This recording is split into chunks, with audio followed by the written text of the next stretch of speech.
This podcast is sponsored by nobody. Hey dudes, welcome to Splat from the Past, the only 80s themed horror sci-fi show where things can get totally radical. Now today I will be welcoming Barbara Pokras.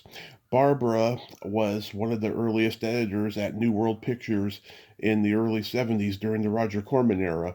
You know, she got to edit movies like The Student Nurses, The Hot Box, Summer School Teachers, stuff like that. And then she broke away from New World and she also edited classics such as Space is the Place, The Giant Spider Invasion, H.O.T.S, Fade to Black, Stop Making Sense, the Talking Heads concert movie, The Return of the Living Dead, and she did music editing on Return to Horror High, The Underachievers, for some for Canon Films, Missing in Action, Murphy's Law, Alan Quatermain, The Lost City of Gold, and it's going to be great having her on the show today. We're just going to deep dive a lot of movies that she edited. This is the first time I've had a career editor on. I've talked to a lot of people in the business who quit, acting or whatever to get into editing, but that's about it. I've never actually talked to a career editor before. It's going to be a new experience, and I'm excited. I hope you all had a happy 420 Easter. I sure did. I didn't smoke pot, but I ate plenty of honey ham, and I had a slice of Reese's peanut butter pie. Sadly, we lost Pope Francis right after he blessed all the people on Easter. Rest in peace, Your Eminence. May God bless you for all of eternity. So yeah, here is my interview with Barbara Pokras.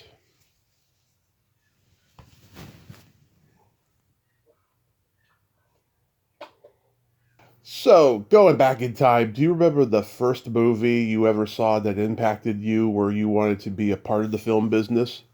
There was Fantasia, and it was the march of, I think they were giant pencils, and that has always stayed in my memory. And also another one that I saw, oh God, Uncle Remus, which was quite racist. Yeah, Song of the South. Yes, Song of the South. Yeah. So those two, when I was very, very little, made a big impact on me. Yeah, you grew up in Connecticut, right? Yes, yeah, and there's another movie memory. My mother took me to see a double feature cowboy movie at our local theater, and I saw the first one, and then I turned around to the back of the theater for the entire second one because the memory of the first one was so wonderful I didn't want to forget it. Yeah, did you grow up on the Million Dollar Movie? No, what is that? That was okay. It was a local UHF station thing that they had. It was like the UHF station equivalent of NBC Saturday Night at the Movies on the East Coast. No, now you have to realize I am 83 years old. Yeah, it started in the early 50s. A lot of media was not available to us. Yeah. There was no internet. We had a little, my father thought television was going to be a fad, so he didn't invest in a television until pretty late. Everybody else had theirs. Yeah. So you attended USC Film School. Were you there when Jerry Lewis was teaching? No, but I did go when Arthur Knight was there, and we would call it Thursday night at the movies, KNIGHT, of course, Mm-hmm. and that was great. And we did have Polanski came with Sharon Tate once, and she was very, very pregnant, so that certainly stands out. And I went to school with some terrific people. I mean, Randy Kleiser from Greece. Yep. Was there, and I just got in touch with him the other day on Facebook. We reconnected. Nice. And Jonathan Demme I worked with, who was an absolutely lovely guy. You knew Daniel O'Banion? Oh, yeah, I worked with Dan O'Bannon. He died so young. It was really sad. Dan was a funny guy. John Carpenter and Dan, and those guys were very cinematically sophisticated. Yeah, Terry Winkless. I've interviewed him. He was Winkless. Oh, yeah. I seem to remember him, but it's not really a strong memory. Yeah, he was on the Yeah. Banana Splits during that time. He was roommates with Carpenter and O'Banion. He said that O'Banion was a porn addict, and all He that was. stuff. O'Bannon was extremely inappropriate. Yeah. I worked with him, and there's a fellow, I'm sure he's still around, Bob Gordon, who's a wonderful guy, and, he would get a film and he'd need other people, and sometimes, you get a film and you need help, you have a deadline, you call your friends to come in and help. Mm-hmm. So Bob Gordon called me in to help finish up. It has to have been a vampire movie or something, because that was Dan's thing. And Dan could be a bit abusive, and he was being a bit abusive with me, and I gave him an ultimatum. I said, I'm not going to work on this, and I'm going to get up and leave. And that was it. But he was a very talented guy. Very talented. Very talented, and, had a few problems. Who doesn't? Yeah, he was a very good writer, extremely good writer. So, very good writer. So, were you on the trajectory of filmmaking, but because there wasn't any female directors back in Hollywood yet, is that how you started editing? No, I absolutely, I was one of the few people who really wanted to be an editor. Okay. What happened was that I had absolutely no film in my background. My father had a photo finishing business, but that was not film. That was maybe working with all those big drum dryers and spelling, film cleaner and acetone. Maybe that had some little impact. But no, I had no idea, and I was kind of lost when I first left home and went to school. And I dropped out for a couple of years. And during that period, I had a friend who was a poet, and there was a time when you could deliver cards from Los Angeles to San Francisco. Mm-hmm. So we would do that, and, we'd sign out at the dorm and say we were going to a relative's, and then we'd go hang out at City Lights Books. I went up there alone once, and I was in North Beach, and I saw this sign, Satyajit Ray, the Apu trilogy. And it was up a few flights of stairs. It was a pull-down 16-millimeter screen and a bridge chair, and I watched the entire series of 3 films. And there was a confluence of events. That was one where I said, now I know what I want to do with my life. I had also been writing with a partner, and I have published a novella, and I do write, but I said to her, I don't write with words anymore. I write with pictures and sound. Mm-hmm. And I had no idea about editing or editors. I guess I did. I wanted to tell a story that had more dimension than just words. And it seemed to me that the combination of picture and sound and to create a story through that was just such a wonderful goal. So that's really what I wanted to do. And it sounded like you were looking at it. Doing it, I was really lucky. It sounded like you were looking at it from an artistic standpoint as well, like a painter sees a canvas. Yeah, a way of shaping a story that would transmit in visual and in story terms. And so that's what I wanted to do. It's funny, I taught at USC. I was an adjunct for a while. Mm-hmm. And it was so interesting. I was the editing component of the senior project. And everyone wanted to be a director. There was almost no students who wanted to be editors.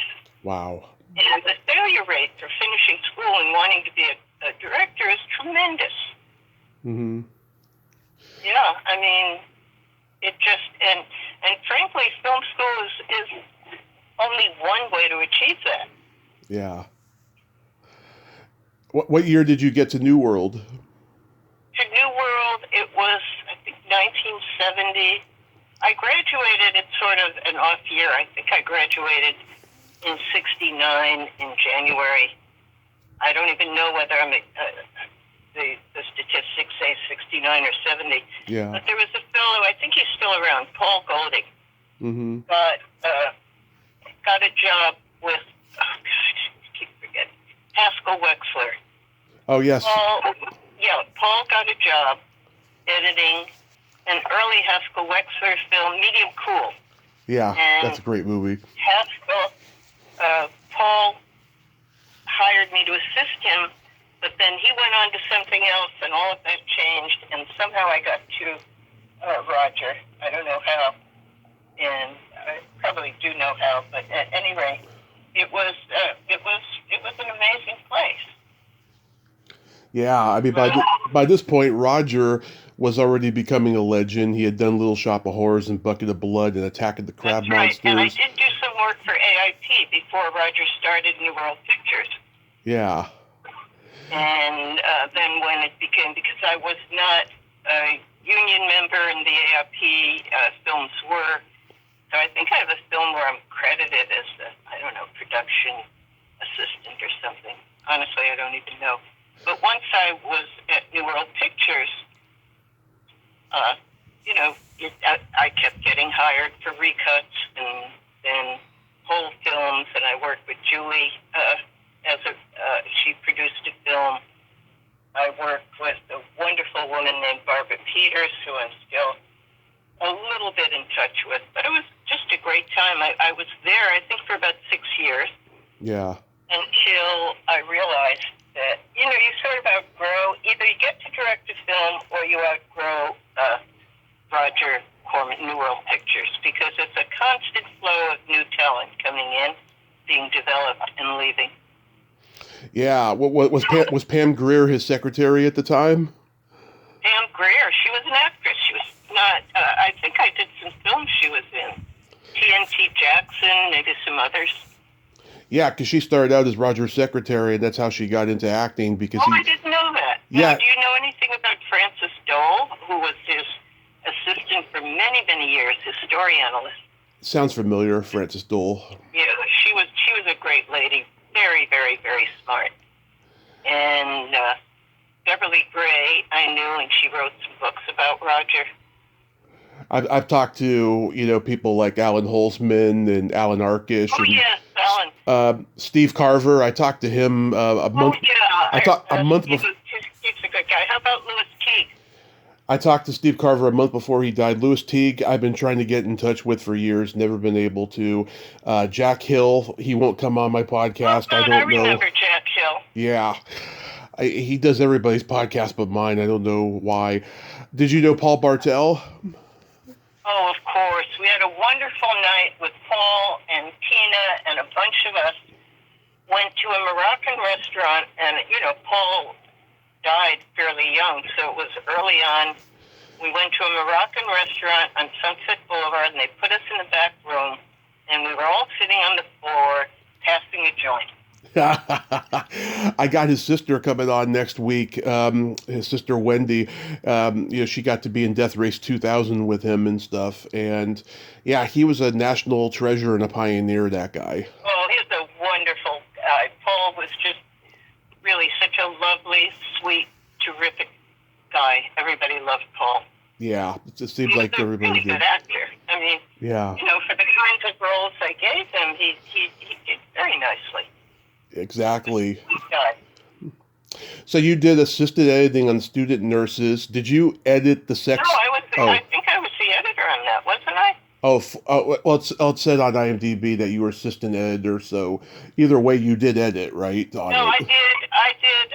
I worked with Barbara Pokras. The only one that I remember assisting on was on Reichstein, the German movie. That George Armitage was the editor, and I was his assistant. Okay. So I had very little assisting experience before I started editing. And then there was a whole big problem because of the union. Yeah. Because we couldn't get in the union, and so our possibilities were really limited in terms of employment.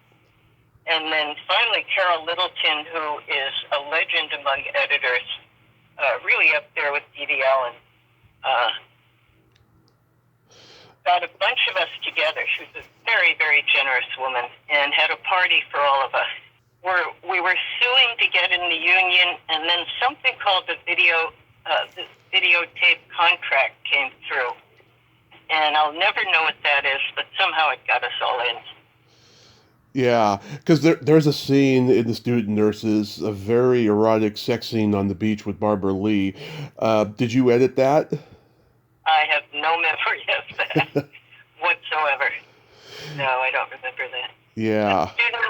Yeah. I mean, it was a really long time ago. So I do remember the first editing job, and it was a re-editing job that Roger ever gave me. And it was a composite print of an Italian import, which he renamed Scream of the Demon Lover. Mm-hmm. And he gave me a scene to cut that was really, I mean, it was a 360-degree pan, and he wanted me to make it shorter. And this was way before. I mean, when you needed an optical, you didn't just do it on your Avid or Lightworks or, Final Cut. You had to go to the optical house. You had to design it. You had to sit with the optical people and tell them exactly what to do. So it was a very different time. And I'm kind of veering away from whatever that was about. So you'll forgive me. It's all good. Then you edited The Hot Box. I like that movie, but I've reached out to two actresses who were in it. They don't want to talk about the movie, and I don't know why. Well, they're embarrassed because they were exploitation films. Uh-huh. And the truth is, I was a self-supporting woman, Mm-hmm. really wanted to edit, and that was the market, And what I will say for Roger is that as exploitive as they were, the women always triumphed at the end. Right. And there would be big karate fights and big fights and all this stuff, and somehow the good guys prevailed. Mm-hmm. I think his exploitation movies though were the least sleazy of all the ones that were out at the time. Like when I watch the movies, I don't see a ton of nudity in them like I see in a lot of others. No. There was nothing mean about what Roger did. There was always an undertone of humor. I mean, it might have been very, a humor that's very twisted, but there was always there was never anything that was gratuitously horrible. Right. Actually, there was one thing that was in a recut, and it was terrible, and I had to do it anyway. And it was a recut of a Chinese film, and it was someone in a kung fu fight getting impaled on a spike, and that really bothered me. It bothered me to do things that were, or to work on material that was violent. I wasn't bothered by exploitive material. Mm-hmm. But violence always bothered me. You mentioned TNT Jackson. That was written by Dick Miller. I met him at one of his last conventions. I know Dick Miller. Is he still alive, around? No, I met him at one of his last conventions. He died in 2018. I interviewed his wife after he died. I tried to get both of them on here about, 2 months before he died, and sadly it didn't happen. But he seemed like a great guy. He seemed like he was probably tough as nails as well. Oh, really wonderful guy. Yeah. I do remember him. There was a whole stable of people who were just wonderful ensemble people that Roger created. Yeah. You edited a very interesting movie called Space is the Place. It has a for Sunra. It has a 6.5 rating on IMDb. That's very high for an exploitation film. Well, I'll tell you, it drove me crazy because it was shot on 16 millimeter. Mm-hmm. And if you know 16 millimeter mag film, it is so fragile. And so, for me, hard to work with. I had a difficult time on that project just because the film was so fragile. And because, frankly, I'm not a big fan of his music. Uh-huh. And so it was a tough project. Technically, very nice producer from San Francisco, really lovely man. Mm-hmm. Yeah. Yeah. It's a I very... did really well. I don't think I used my real name. I think I used Barbara Pokras. Oh, yeah. Why did you do that? I did that occasionally. Occasionally if I wasn't sure how a film was going to be, or, for whatever reason. I was young and having a good time. Yeah. So the name that I came up with was Polly Progress, but I think I used Barbara Progress. And my assistant, a wonderful lady named Nancy Schaefer, who sadly died young, used to use Nancy Palmfrond or something like that. She was my assistant. So we were young. We were having a good time. We had a lot of freedom, and we worked hard. Mm-hmm. And by the time we finished the film, especially with a particular assistant I used several times, we memorized the script completely. So at lunch, we would just play out some of the scenes and laugh and laugh. Yeah. How do you come to meet Bill Rebane and edit The Giant Spider Invasion? I haven't. Well, I worked with him. Yeah. And, I understand, is he back in the Midwest making movies? Yeah. Well, here and there he is, but he's mostly in politics these days. Oh, good. Well, I'm saying good. I don't want to say whose side is he on, because it's not our side, I'll tell you that. Oh, it isn't? No. Oh. No, well, that's a little disturbing. Yeah. Yeah. I did work on that one project, and the spider, how the spider was created? I think he told me at the time I interviewed him. Yeah, the spider was on top of a VW bug. Yes. And the legs never moved it in any kind of coordinated way that resembled a spider. Yeah. Yeah, so I've not kept in touch with him, but I understand he was featured in Where He Lives in Big Film Festival, and he's highly regarded there. I love his movies. They're just very, very good movies. And yeah, Paul Benson, his death scene is scary and intense with in that car. The giant spider's attacking the car while he's in it. He crashes into the barn and then blows up while he's trying to escape out the window. I don't really remember that at all. I mean, it's all I remember about the film was how difficult it was to try and make the spider look like a spider instead of, a thing hanging off a VW Beetle. Yeah, it's become a creature feature classic. It plays on our local creature feature show a lot now. Oh, good. Yeah. ABC used to play it back in the day when they were desperate for content. They used to play the Giant Spider Invasion. It's pretty funny. I'm a huge fan of H.O.T.S, and I just... Oh, yeah. Oh, God, was H.O.T.S something? I always think about the scene where Danny Bonaducci is in bed with the walrus. Gee, I don't remember that. But what happened on H.O.T.S, there was a director who was replaced after like 2 or 3 days.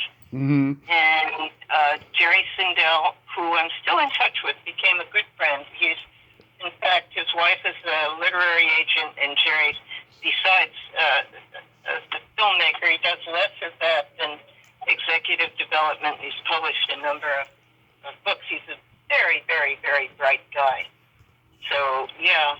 So Jerry came in, and he really, he put it together in almost no time. There had been 2 days of daily shot. So, he came in, we went through all the dailies together, and he came in and he really saved the day. Yeah. I love Fade to Black. Anything stand out about that one? Oh, with Vernon? Yeah. Well, here's what I can say. Vernon is and was an extremely talented guy. We were very, very good friends. And the film was produced by Irwin Yvonne. Oh, yes. Who was let me say it, he was a horrible person. Yeah. And he really was terrible to Vernon. really humiliated him. And the film was good. And he did Unholy Rollers, and that was also a good film. Vernon's a very talented guy, and Erwin Yablans was no friend of film or art. Yeah, I tried to get his son on here. His son was the little boy in Halloween, and he was rude to me. Well, Erwin was he just the kind of guy you'd never want to work with. Yeah, he seems like it. But that's a great movie, though. Oh my God, it's scary. Oh, wonderful! Yes, yeah. And Vernon, I can't say enough about Vernon's talent. And unfortunately, talent comes with sensitivity, and sensitivity comes with a vulnerability to hurt. And Erwin was horrible to Vernon. Yeah, I can imagine. But it's one of two movies you edited with Dennis Christopher. You also edited Don't Cry, It's Oh, Only I love Thunder. Dennis Christopher. He was such a sweetheart. Yeah. I was living in the Hollywood Hills at the time on Temple Hill Drive, and Dennis was living in a big building around Gower and Franklin. And we kept in touch for a while. He was a really, really sweet person. Yeah, very good actor. He signs at conventions now for the fans, which is great. But if you ever see him, please give him my best and a hug. I sure would. I haven't been at the same convention he's been at, but I would love to. Yeah, absolutely. Maybe I'll look him up. You know, I sort of assumed that he was God knows where, and but I reconnected recently with Barbara Peters from student teachers, student nurses, one of them. Yeah, because she was wonderful to work with. I interviewed the girl who plays the girl who looks like Marilyn Monroe in Fade to Black, Linda Carriage. Yeah. She's back home in Australia. She's a great, great lady. Yeah. Well, Vernon is a very, very talented guy. I have no idea what he's been up to. I have no idea. Yeah. And then you did editing on the Talking Heads movie, Stop Making Sense? Yes, I did. I was called in because I had worked with Jonathan Demme when he was at New World. Jonathan was the producer, and his producing partner was named Bill, and I'm forgetting the last name. Jonathan at that time was married to a woman named Evelyn Purcell. Okay. A tall English woman, or maybe Australian, but I think English. And Jonathan was far and away the sweetest person to work with. Yeah, he would, in the summer when it was really hot in the cutting room, he'd bring us all ice cream. And, you know, he's just really such a generous, big-hearted, lovely, very smart person. And I'll tell you something about Jonathan as an editor. Yeah. I never quite understood the rhythm of this cutting until we went to the mix, and I saw that he was cutting to music in his head. He knew exactly what he was going to do. And the rhythms of editing were not always, because he knew in his head what would go under music. So it was a very interesting experience. Yeah, he was one of those guys, and I think David Cronenberg and Wes Craven was like this too. They put these disturbing images on screen, but yet off screen they're normal, nice guys. Oh, yeah. No, he's a lovely, lovely guy. Yeah. He was working with, when I was working on Stop Making Sense, and I was second editor. Lisa Day was first editor. And she was very, very video savvy. I was not. I had never worked at that time, it wasn't even nonlinear, it was linear. Mm-hmm. So we were downstairs in the basement of the Hal Ashby editing facility in Malibu. And every cut we made could be 2 frames off either way because it wasn't precise. Mm-hmm. The material was shot over 3 nights with 7 cameras. So there was a lot of intercutting. It was a very challenging project. And it was my first experience with video. And I was so nervous. They assigned a wonderful assistant to me, a lady named Kathy. I can't remember her last name. But I was so nervous. I had 3 days of training to get up to speed with the system. and I went through so much kaopectate. I was really, really nervous. And then I had a flash, and it helped me ever since. And I thought, video is liquid film. You don't stitch it, you paint with it. Mm-hmm. And that absolutely freed me up. When I tell people to watch Stop Making Sense, I always tell them it's the definitive concert movie of the 80s. And even David Byrne's shoes are hypnotic when the movie opens. I mean, Yeah. it's Yeah. that good. It's that good, you know. It even has very interesting arrangements of the songs as well. Oh, yeah. Yeah. But it's interesting when you watch it, realize that they are the possibilities at any moment. There were 3 cameras, 7 nights. So imagine the possibilities. And the cutting room, Hal Ashby's cutting room, had a lot of different screens. It was very challenging. Lisa was much more fluid with video than I was because that had been more her background. So. Yeah, I remember they did like a 15th anniversary re-release of it in the theaters when I was still in high school, and I didn't. Yeah. They had 50-year reunions, and I've spoken at a couple of them. We live in Woodstock, New York. Yeah. So there were a couple of screenings and commemorative screenings that I was asked to see. And it was a wonderful project. But of all the projects I ever worked on, my absolute favorite was Cop Rock, which only lasted 11 episodes. I remember that show. Huh? I remember Cop Rock, yeah. Wasn't that a Stephen Bochco series? Yes. Yeah. And the producer I worked with most directly, who I really adore, I hope he's doing well in life, was Greg Hoblit. Yeah. And they said, when I got the job, they said something I never heard from any other producer ever in my life, and it was, get any equipment you want, get whatever you want.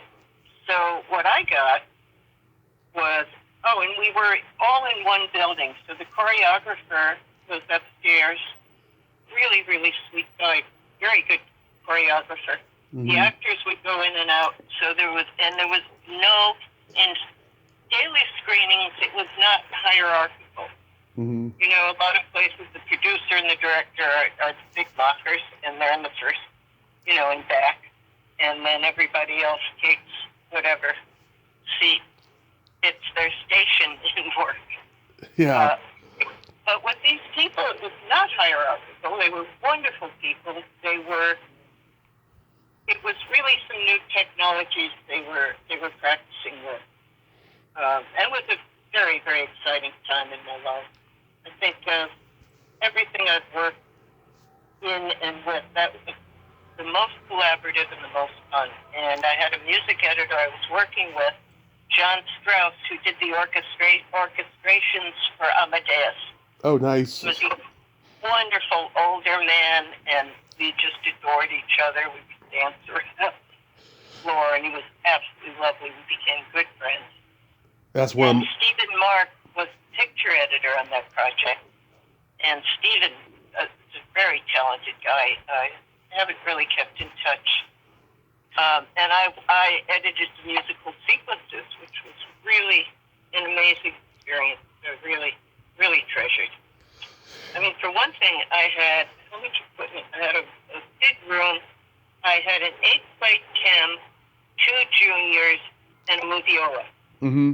And so I had like this little fortress, but it worked because I could make it multicam before multicam happened. Going back to O'Banion for a moment, yeah, Return of the Living Dead turns 40 this year. It still holds up. It's still a scary, funny movie. Did you think so at the time? I had so many problems with Dan, and I really was not in. I mean, I haven't seen the credits for years, but I would hope it's Bob Gordon who has the main credit. And I probably have additional editing. Yeah. My contribution was not that great to that movie because I was called in to help out to get it ready for deadline. Yeah, I mean, I love the movie, and I know many of the cast members. There was a lot of tension with Dan on set. You know, there's that famous story where Clu Gulager threw an expensive camera at Dan, and it shattered into 1,000 pieces. No, And I didn't know that. oh yeah, like they got into a confrontation. Dan is just walking out of the room. He throws the camera. It hits the door as Dan is like, closing it, and it shattered in thousands of pieces. Oh. Yeah, and he denied it till the Yeah, they day would he say that died. Dan was a very bright guy, had a lot of problems, was very inappropriate with a lot of people, including me. Yeah. And it's sad because he was so bright, so talented. Yeah, it's sad. It's sad. But yeah, nevertheless, it's a great movie. So what got you into music editing? I'll tell you, I was out of work for a while. Hmm. I had no musical education. I picked up a book by a man named Milton Lustig, and I read it, and I put up my shingle for Hmm. music editing. And what I realized is that music editing is really about the space between notes, Hmm. you know? And Yeah. it's about, for me, it was hearing it over and over and over again until the cut sounded seamless. Also, in those days, the technology was more primitive, and we used click tracks, which is, the film in a moviola, and you tap your foot with the composer, and you figure out the rhythm. Yeah. You And did. then the technology got way beyond me, and because I'm not musically trained, I really didn't feel adequate, or I didn't feel it would be honest for me to continue. And I was, essentially I was a picture editor who loved music. Yeah, you did Return to Horror High. I've talked to Bill Froelich. He's a great guy. Or high. I didn't work on that, did I? Okay, it said it on IMDb. Sometimes they make mistakes. Did No, you? I may have, and I don't remember it because I Uh, sometimes help with recuts, or sometimes the whole film is mine to edit. Sometimes you get called in to help out. did you work on The Underachievers? No. Okay, these are all mistakes then. How about for Canon Films? Oh yes, I did some work for Canon and for Dimension Films. There were those companies that were essentially copying Roger Yep. in very commercial exploitation films. But nobody had the humor and the class that Roger had. I agree. I agree. And there's been 3 books written about Canon Films by a guy named Austin Trunick, who I've had on the show twice. And yeah, Menachem, he was not a good guy. No, Menachem Boas. Yeah. Yeah, I think I only met him a couple of times. I mean, Roger was really a filmmaker. He was a guy with a lot of intelligence, a lot of humor, and a lot of understanding. You know the famous Roger statement after he took LSD to prepare for shooting the trip? Yeah. I know You know that story. I know that famous story. And I also know that he got intimidated by the Hells Angels when the Wild Angels came out because they wanted a percentage of the gross of the movie. Oh, no kidding. I didn't know that. Yeah. But I remember trying to find the title. Roger would have these title get-togethers, usually in the Hall of New World Pictures, which was above Tower Records, glass elevator, and we would have these title things. That's how Angels Hard as They Come got titled. Oh yeah, that's a demi You had to film. come up with the most salacious title you possibly could. Yeah. So, what year did you leave LA and then get into writing? I was always writing.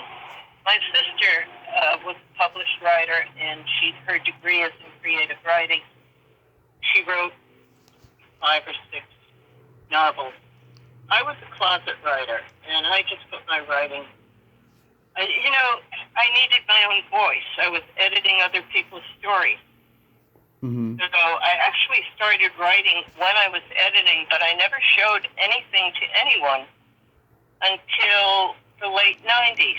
And then I felt comfortable showing my sister the novella that I had written, which was called Sometimes They Eat Their Young, and then was retitled.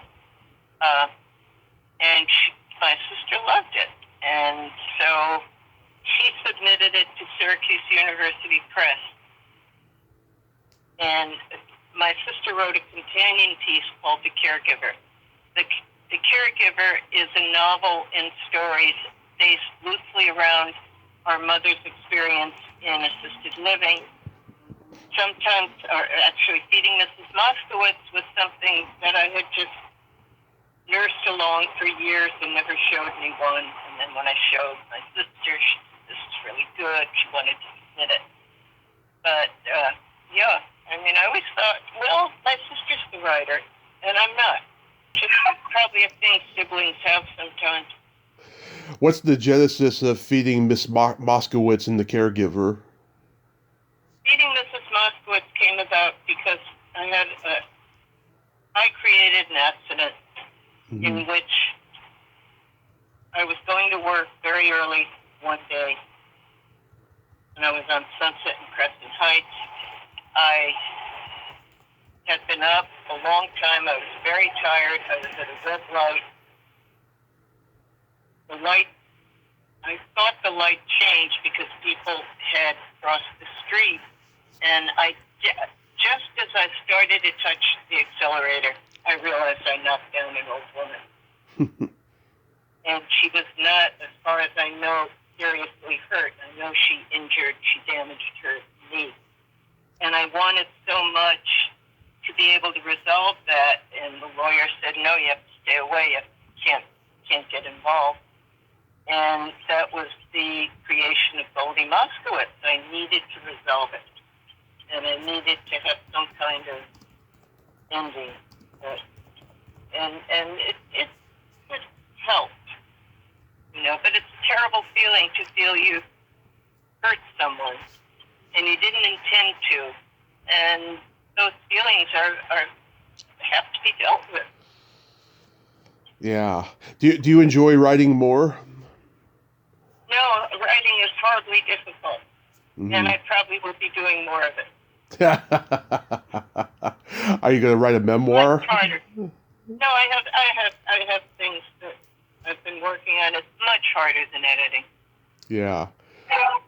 Yeah, because you got great stories. I mean, a memoir would be great. Yeah, I have a memoir I've worked on. I have a number of things, but I'm just at this stage. I'm older. I have a lot. We have a really active life in Woodstock. Yeah, my husband had created a great business in New York. Think Big, giant pencils and giant objects.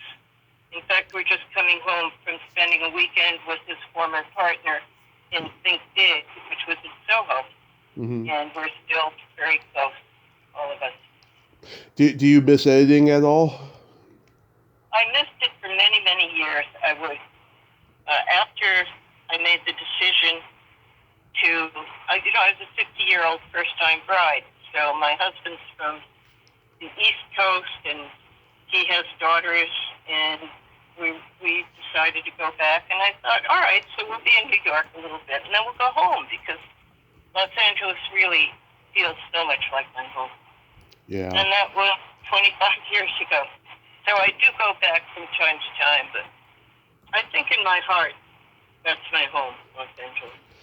Yeah, I mean it's easier editing now because now you got digital. You got that. I love digital. Yeah, no, the minute digital came, I was thrilled. Yeah, I mean I'm very critical of CGI and AI and all of that stuff because I just think it cheapens the art.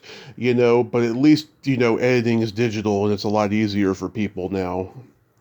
Well, here's the thing: anything that's closer to the speed of thought is wonderful. Right. When I worked on a chem and I would be like 5 cuts ahead, I'd take the grease pencil and I'd write on the top of the chem, what my next steps would be. But digital is so much. Digital is almost at the speed of thought, and that's what you want when you're working. Yeah. Did you get to use digital before you stopped? Oh, sure. was one of the test people for the early systems. There were three of us.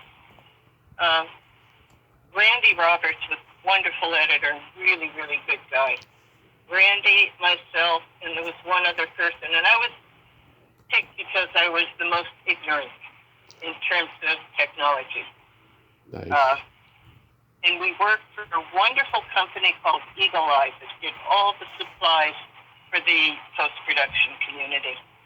And I was very good friends with the owner. So he chose three of us to try out the new system. We had montage, which meant there was a whole bank of the H.O.T.S reporters. You had to work in a very, very cold room. And if you did a scene with fast cuts, it would often abort.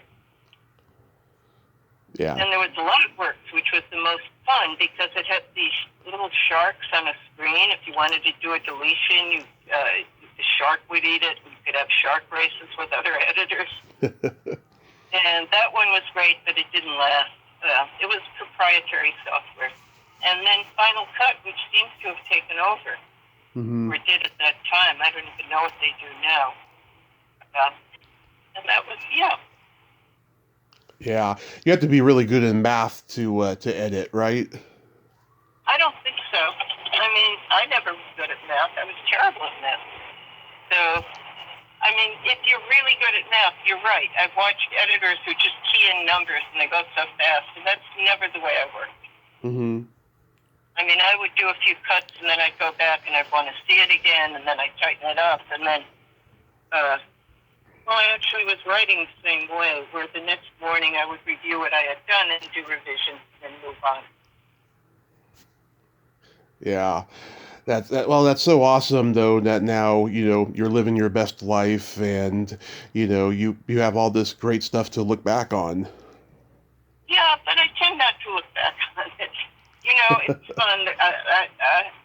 I'm really in Woodstock. There's so many people who have done vastly more than I have. It's really an artist community. And so if you're ever out here, you'll come see us. That would be great. There's probably a lot of painters and sculptors out there. Well, painters, sculptors, writers, filmmakers. We have an amazing film festival every year, the Woodstock Film Festival, which is mentioned in the book, 1,000 Things You Want to Do Before You Die. Mm-hmm. It's an amazing festival. It's got 5 or 6 venues. And that's the last time I saw Jonathan because he came out for it. Wow. Yeah. We get really, I work on it sometimes. I write the catalog or, I help out. I'm very good friends with the director of it. So there's I don't have to look back. There's always opportunities to, and I love movies. I may not remember them after I've seen them, but we have a couple wonderful independent theaters. That's wonderful because so many theaters are closing down now. Ours are actually the most popular theaters. We have 2 very, very, really wonderful independent theaters that show everything. That's awesome. So awesome. Yeah. Barbara, thank you so much for coming on today. You're my first career editor, and you were wonderful. I'm so honored that you thought of speaking to me, and good luck with your podcast. Thank you so much. It's been 8 years. It's been the best luck of my life. And I will see you on Facebook. Wonderful. All right. Thank you so much. Thank you. And I look forward to keeping in touch with you. Awesome. Have a great day. You too. Bye-bye. Well, there you have it. Barbara Pokras, ain't she a sweetheart? Oh my God, that was a great conversation. Man, she saw a lot in Hollywood back in the day, and she got to experience a lot of cool stuff. That was just a great conversation.